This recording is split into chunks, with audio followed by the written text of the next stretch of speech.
रासायनिक बलगतिकी के आंकिक प्रश्नों में न्यूमेरिकल प्रश्नों में देखिए ये भी बहुत ही महत्वपूर्ण प्रश्न है। दर्शाइए कि प्रथम कोटि अभिक्रिया में 99.9% अभिक्रिया पूर्ण होने में जो लगने वाला समय होता है वो अर्ध आयुकाल का क्या होता है? 10 गुना होता है। अर्ध आयुकाल किसकी? अर्ध आयुकाल प्रथम कोटि।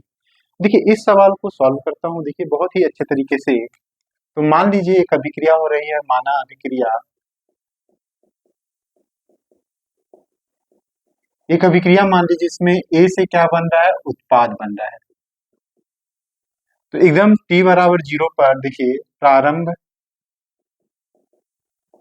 में t बराबर 0 पर देखिए एकदम 0 पर मान लेते हैं अभिकारक जो है हमारी प्रारंभिक सांद्रता वो स्मॉल a है। उत्पाद तो इस केस में बना ही नहीं है, 0 है। और कुछ समय बाद t समय बाद देखिए t समय बाद क्या है? ये उत्पाद बन गया x। तो ये उत्पाद बना किससे? अभिकारक से ना। तो अभिकारक की सांद्रता में क्या हुई? कमी हुई। तो इसके बारे में देखिए जैसे आप चावल पकाते हैं तो जैसे चावल पकाते हैं एकदम शुरू में पूरा चावल रहता है, कच्चा चावल रहता है, और जो हमारा पका हुआ चावल होता है जिसको हम लोग भात कहते हैं वो तो रहे नहीं, 0। और समय जैसे जैसे समय बीतेगा तो जो हमारा भात बनता है, पका हुआ चावल बनता है, वो कच्चे चावल से ही ना बनता है। तो एक्स बना तो किससे बना? इसी से न बना एकदम। और लास्ट में क्या होता है हम जानते हैं कि पूरा चावल ये खत्म हो जाता है और उत्पाद पूरी तरीके से बन जाता है। तो हम थोड़े से समय कुछ समय के बाद के बारे में बात करें तो इस तरीके से आता है। तो अब देखिए प्रथम कोटि अभिक्रिया के लिए बात कर रहे हैं। तो प्रथम कोटि अभिक्रिया में देखिए प्रारंभिक सांद्रता ए है, प्रारंभिक सांद्रता को हमने ए माना है। अब देखिए 99.9% क्या है? अभिक्रिया पूर्ण हो गई है, मतलब उत्पाद कितना बना है? 99.9%। तो एक्स जो है हमारा ये क्या है? 99.9% है। लेकिन ये बना किससे है? इसी ए का ही बना है, मतलब ए का 99.9%। लगाते हैं इसको, सॉल्व करते हैं। का के लिए गुणे 99.9% के लिए क्या? बट्टे में 100। देखिए 2 टू 0 है तो 2 अंक दशमलव इधर और शिफ्ट हो जाएगा तो ये हो जाएगा a इंटू 0.999, और पॉइंट के पहले हम 0 लिख सकते हैं। ए का इसके साथ मल्टीप्लाई कर दें तो देखिए ये 0.999 और ये a, ये देखिए x हमारे पास आ गया। अब हमें क्या है? शेष मात्रा चाहिए। तो शेष मात्रा देखिए, शेष मात्रा बचा कितना? देखिए शेष मात्रा a माइनस एक्स। तो a माइनस एक्स के लिए a x कितना है? 0.999।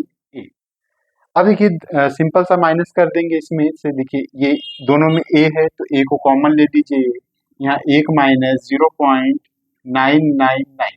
अब माइनस करना आपको आता होगा, सिंपल सा माइनस कर दीजिए तो ये क्या आ जाएगा? देखिए ये 0 में से 9 गया 1, ये 0.001 a। देखिए ये शेष मात्रा हमारे पास a माइनस एक्स बचा।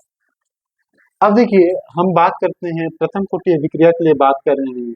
तो प्रथम कोटि अभिक्रिया का वेग समीकरण हमें याद होना चाहिए, और किस तरीके से आता है ये भी बहुत ही महत्वपूर्ण प्रश्न है। इससे पिछले वाले वीडियो में ये मैंने बता के रखा है।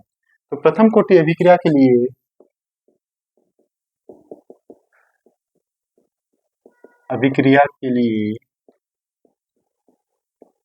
वेग समीकरण। तो प्रथम कोटि अभिक्रिया के लिए वेग समीकरण आपको मालूम भी होना चाहिए आंकिक प्रश्न करने के लिए। k इज इक्वल टू 2.303 बटे टी, और ये log आधार 10 a बटे a माइनस एक्स, जहाँ k क्या है? समाकलित दर स्थिरांक या वेग स्थिरांक, t समय है, a प्रारंभिक सांद्रता है, a माइनस एक्स क्या है? शेष मात्रा या शेष सांद्रता। अब इन मानों को रखते हैं तो देखिए k इज इक्वल टू 2.303 समय हम मान लेते हैं t लग रहा है विक्रिया को 99.9% पूर्ण होने में, और यहाँ से log प्रारंभिक मात्रा तो a है, a माइनस एक्स। देखिए a माइनस एक्स कितना आया है? 0.001।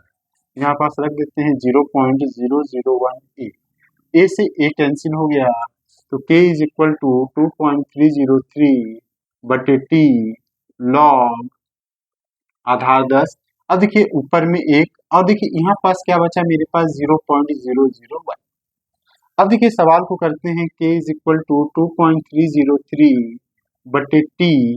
अब देखिए थोड़ा सा हमें टी के बारे में चाहिए, तो टी को मैं इधर ट्रांसफर कर देता हूँ और के को इधर ला देता हूँ, तो टी बराबर 2.303 बटे के, और ये लॉग, ये पास देखना है ध्यान से थोड़ा सा, क्या मैं इसको ऐसे लिख सकता हूँ, देखिए एक लिख के दशमलव हटा दूं तो दशमलव के बाद 3 अंक हैं, मतलब 10 लगा के घाते 3, और सबसे नीचे वाला क्या चला जाएगा, सबसे ऊपर गुणे के रूप में, तो t इज इक्वल टू, देखिए हमारे पास क्या आया 2.303 बटे के, लॉग आधार में 10 है, ये ऊपर गया तो यहाँ से आ गया 10 घाते 3, नीचे एक है, एक लिखे या ना लिखे कोई मतलब नहीं निकलता।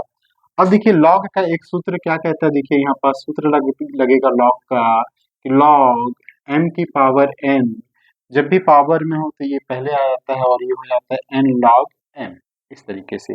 तो देखिए 3 इस साइड आ जाएगा, तो t इज इक्वल टू क्या हो गया आपके पास 2.303 बटे के, और यहाँ 3 का गुणा, और साथ में आपके पास क्या बचा log 10, और log 10 का मान तो हर किसी को मालूम होता है, इसका मान कितना होता है 1, तो यहाँ से देखिए t बराबर क्या आ गया हमारे पास, इनका गुणा कर दिया जाए, देखिए 3 का 3 में करेंगे 9, 0 3 त्रिक 9, 3 दूनी 6, 6.909, और बटे में के रहेगा, और log 10 का मान कितना रख दिया जाए 1, तो ये तो 1 रखे ना रखें वही मतलब गुणा करने पर वही आएगा, और ये समीकरण 1।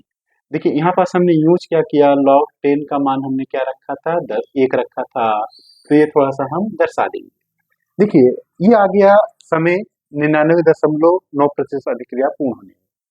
अब हमें क्या दिखाना है कि अर्ध आयुकाल का, तो प्रथम कोटि अभिक्रिया का अर्ध आयुकाल भी बहुत ही महत्वपूर्ण प्रश्न होता है, उसका भी व्यंजक आपको याद होना चाहिए। तो प्रथम कोटि अभिक्रिया का कोटि अभिक्रिया के लिए अर्ध आयुकाल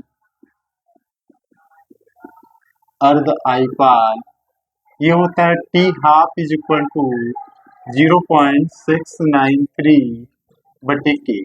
देखिए ये व्यंजक आपको याद होना चाहिए। अब क्योंकि हमें इस सवाल में दिखाना है कि ये जो समय होता है इस समय का 10 गुना होता है, तो हम लोग क्या करते हैं, समीकरण 1 में समीकरण 2 का भाग दे देते हैं, समीकरण 1 भागे समीकरण 2 से। देखिए समीकरण 1 में समीकरण 2 का भाग देंगे तो लेफ्ट वाला लेफ्ट के साथ डिवाइड करेगा और राइट वाला राइट के साथ। देखिए समीकरण 1 में लेफ्ट क्या है t, और समीकरण 2 में लेफ्ट साइड क्या है t हाफ, इस तरीके से इधर क्या है 6.909 बटे के, और यहाँ से पूरे के बटे में 0.693 बटे के। देखिए इस के से ये क्या कैंसिल हो गया, तो आपके पास क्या आया t बटे t half is equal to 6.909 बटे 0.693। अब देखिए दशमलव के बाद इधर 3 अंक, इधर भी दशमलव के बाद 3 अंक, तो इसको मैं लिख सकता हूँ t half is equal to 6909 और बटे में 693। देखिए दशमलव के बाद अगर सेम सेम अंक है तो आप काट सकते हैं।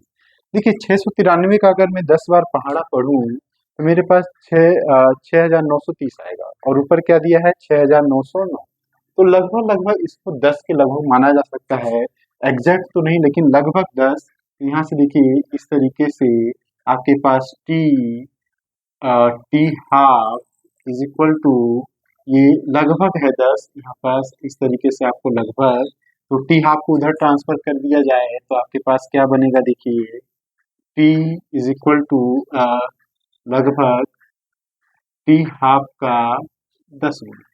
और हमें सवाल में भी यही दिखाना था कि जो लगने वाला समय होता है वो अर्ध आयुकाल का 10 गुना होता है। देखिए इस तरीके से बहुत ही महत्वपूर्ण प्रश्न है।